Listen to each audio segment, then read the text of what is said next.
आधुनिक भारत के इतिहास को जिन लोगों ने सबसे ज्यादा प्रभावित किया, उनमें एक अहम नाम डॉक्टर भीमराव रामजी अंबेडकर का भी है।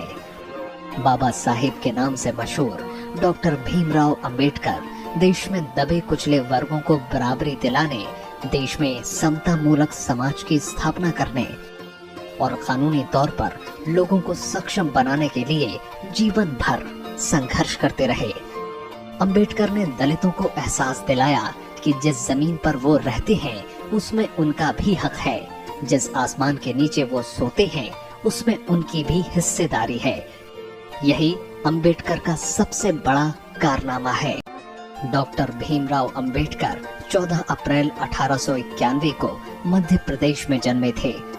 वो इंदौर जिले के एक छोटे से कस्बे महू में रहने वाले रामजी मालोजी सकपाल और भीमाबाई की 14वीं और सबसे छोटी संतान थे। बचपन बेहद परेशानियों में गुजरा। सिर पर गरीबी और एक अछूत जाति महार में जन्मने का बोझ सर पर उठाए अंबेडकर स्कूल पहुंचे। अपने भाइयों और बहनों में केवल अंबेडकर ही स्कूल की परीक्षा में सफल हुए और उन्होंने बड़े स्कूल में दाखिला पाया। अंबेडकर मुंबई के government high school Elphinstone road के पहले दलित छात्र थे। बाबा साहेब ने 1907 में मैट्रिक परीक्षा पास की। इसके बाद वो बम्बई विश्वविद्यालय पहुंचे और भारत के किसी भी कॉलेज में दाखिला पाने वाले वो पहले व्यक्ति थे जिस पर अछूत होने का तमगा लगा हुआ था। इस दौरान उनकी जिंदगी में दुत्कार, जातीय अपमान और जिंदा रहने की जद्दोजहद के सिवा कुछ नहीं था। पढ़ाई में तेज होने के बावजूद उन्हें स्कूल में कभी दूसरे बच्चों के बराबर नहीं समझा गया। दूसरे अछूत बच्चों की तरह क्लास में अलग बिठाया जाता। स्कूल में पानी पीना तो दूर, पानी का बर्तन छूने तक की इजाजत नहीं थी। ना कोई टीचर उन पर ध्यान देता और ना ही कोई उनकी मदद करता। उनकी प्रतिभा को देखते हुए बड़ौदा के शासक सयाजीराव गायकवाड़ ने अमेरिका में पढ़ने के लिए 25 रुपए महीना का वजीफा दिया।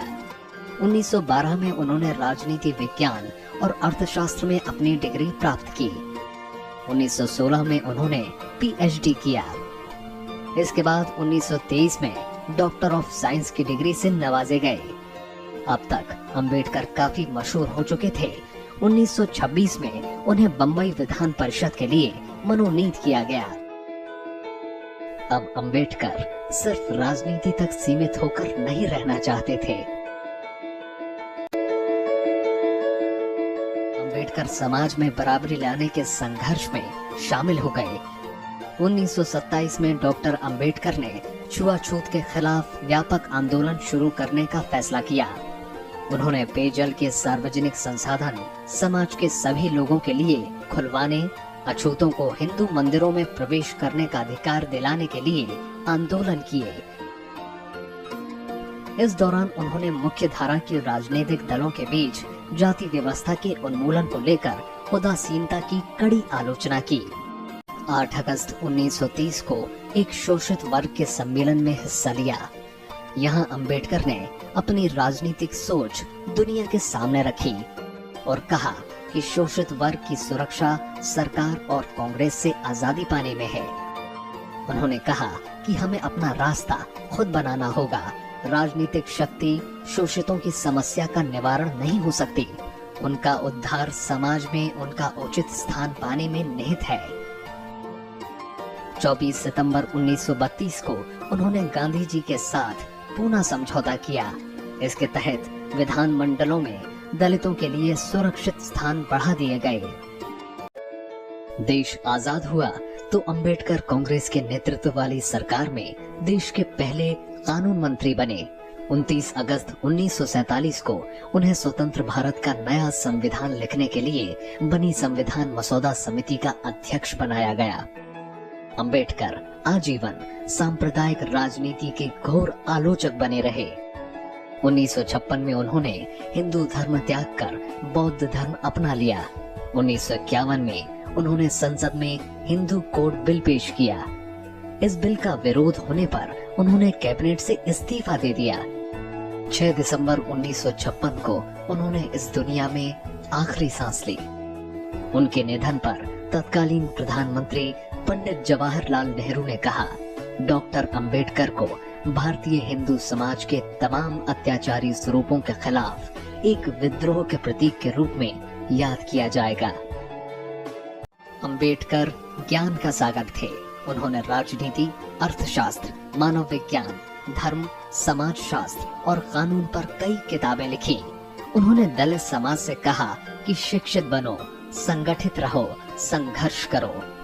1990 में उन्हें मरणोपरांत भारत रत्न से सम्मानित किया गया।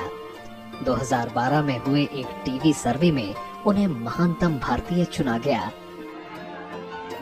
अंबेडकर अब हमारे बीच नहीं है, लेकिन उनके आदर्श और शिक्षाएं देश की आने वाली पीढ़ियों को लाभान्वित करते रहेंगे। डॉक्टर भीमराव अंबेडकर भारत में सामाजिक एकता, समरसता और धर्मनिरपेक्षता के बड़े पैरोकार माने जाते हैं। जातीय व्यवस्था की बुराइयां झेलकर बड़े हुए अंबेडकर आजीवन लोगों को इन बुराइयों से मुक्ति दिलाने के लिए संघर्ष करते रहे। डॉक्टर अंबेडकर ने हिंदू धर्म में ब्राह्मणवाद का विरोध किया, साथ ही दूसरे धर्मों की कट्टरता को देश के लिए खतरा बताया। वो देश में दलित और दूसरे अल्पसंख्यक समूहों की परेशानियों में समानताएं देखते थे और अक्सर साझा संघर्ष की बात भी कहते थे। भारत में जातीय व्यवस्था की बुराइयों पर डॉक्टर अंबेडकर का मानना था कि बेकसूरों पर बेरहमी और अत्याचारों को रोकना ही दलितों की मूल समस्या है। डॉक्टर अंबेडकर ने जातीय व्यवस्था के विरोध में हिंदू धर्म त्याग कर बौद्ध धर्म अपनाया। उन्होंने कहा कि यह परिवर्तन मैं किसी भौतिक लाभ के लिए नहीं कर रहा हूँ। मैं अगर अछूत भी बना हूँ तो भी ऐसी कोई उपलब्धि नहीं है जो मैं प्राप्त नहीं कर सकता। मैं केवल अपने आध्यात्मिक नजरिए के कारण धर्म परिवर्तन कर रहा हूँ।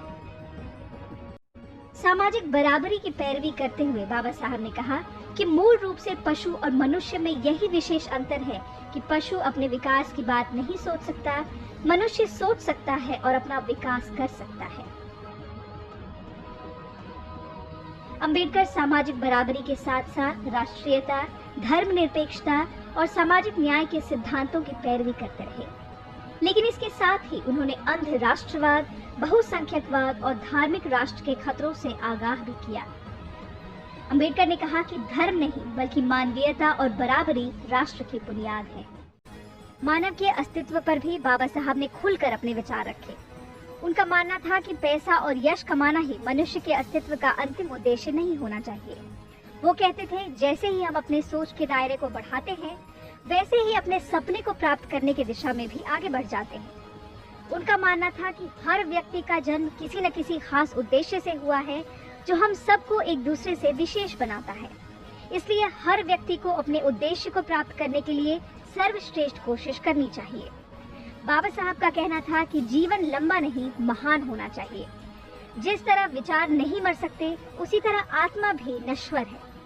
उन्होंने कहा कि कोई भी इंसान अमर नहीं है, लेकिन हम अपने पीछे अपने चिंतन, विचार और दर्शन छोड़ सकते हैं, ताकि हमारे विचार आने वाली पीढ़ियों का मार्गदर्शन करते रहें। Years ago, we made a tryst with destiny, and now the time comes when we shall redeem our pledge. ये वो यादगार तस्वीरें हैं जब भारत अंग्रेजी हुकूमत से आजाद हुआ था। India will awake to life and freedom. पूरा देश जश्न में डूबा था, लेकिन नीति निर्माताओं के लिए ये बेहद भागदौड़ वाले दिन थे।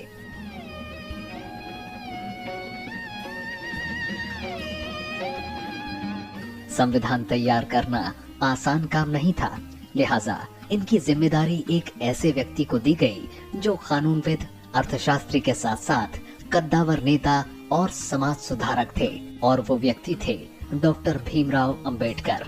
29 अगस्त 1947 को उन्हें संविधान मसौदा समिति का अध्यक्ष बनाया गया। 2 साल की अथक मेहनत के बाद आखिरकार संविधान तैयार हुआ और 29 नवंबर 1949 को संविधान सभा ने इसे मंजूरी दी। अंबेडकर ने इस दौरान आधुनिक लोकतंत्र के मूल्यों को भारतीय लोकतंत्र में लागू करने की कोशिश की। पश्चिमी लोकतांत्रिक मॉडल पर ज्यादा भरोसा जताया। समानता और विविधता उनके राजनीतिक नजरिए का मूल है।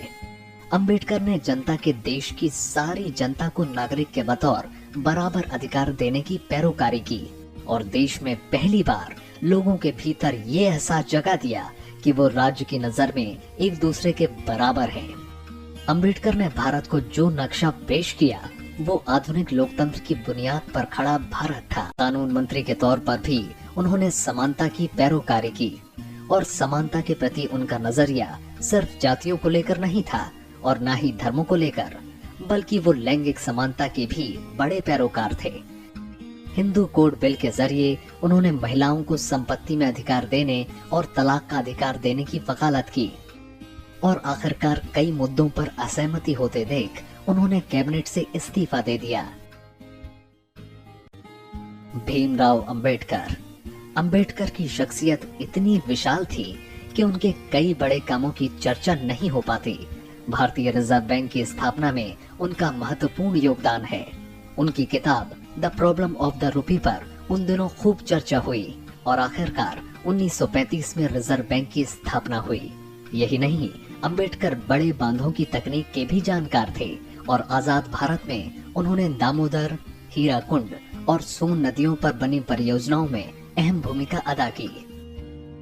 अंबेडकर ने मजदूरों के काम करने की अवधि को कम करने के लिए पूरा जोर लगाया। 7वें भारतीय मजदूर सम्मेलन के दौरान अंबेडकर की कोशिश के बाद ही मजदूरों की काम की अवधि 14 घंटों से कम होकर 8 घंटे हुए। यही नहीं, वो रोजगार और आधुनिक राष्ट्र के बीच गहरा संबंध देखते थे और लगातार मजदूर अधिकार से लेकर बेरोजगारी के सवाल उठाते रहते थे। संविधान को जब अंगीकृत किया गया तो अंबेडकर ने आने वाले दिनों को लेकर कुछ चिंताएं भी जाहिर की। भीमराव अंबेडकर लोकतंत्र की मजबूती के लिए 2 चीजों को बेहद जरूरी मानते थे, पूंजीवाद और जातिवाद का खात्मा। उन्होंने बाद के दिनों में पूंजीवाद पर भी चोट किया।